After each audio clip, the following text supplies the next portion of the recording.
اردو مضمون بادل بادل مختلف رنگ کے ہوتے ہیں، سفید، گلابی، سرمائی اور کالے۔ بادل ہوا میں بہت اونچے تیرتے ہیں، لیکن بعض اوقات زمین کے نزدیک بھی جمع ہو جاتے ہیں، جس سے زمین پر دھند چھا جاتی ہے۔ ایسے موسم کو قہر آلود موسم کہتے ہیں۔ بادل پانی سے بنتے ہیں اور پانی سمندروں، جھیلوں، دریاؤں اور ندی نالوں سے آتا ہے۔ یہ پانی بخارات بن کر اڑتا رہتا ہے اور یہ بخارات ہوا میں ننھے ننھے قطروں کی صورت میں تیرتے رہتے ہیں۔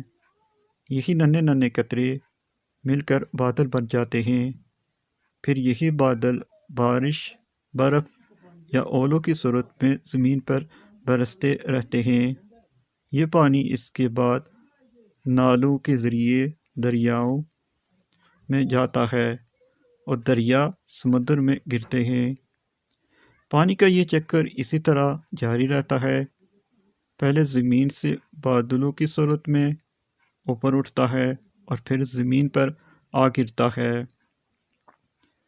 بارش ہمیشہ بادلوں سے ہوتی ہے، لیکن بادل ہمیشہ بارش نہیں برساتے۔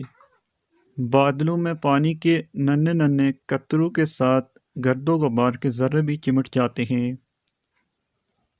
جب تک بادل میں گرمی رہتی ہے، یہ قطرے ادھر ادھر گھومتے رہتے ہیں اور بادل نہیں برستے، لیکن جب بادل ٹھنڈے ہونا شروع ہو جاتے ہیں تو پانی کے بہت سے ننھے ننھے قطرے آپس میں مل کر بڑے بڑے قطرے بن جاتے ہیں، پھر زمین پر بارش کی شکل میں گرتے ہیں۔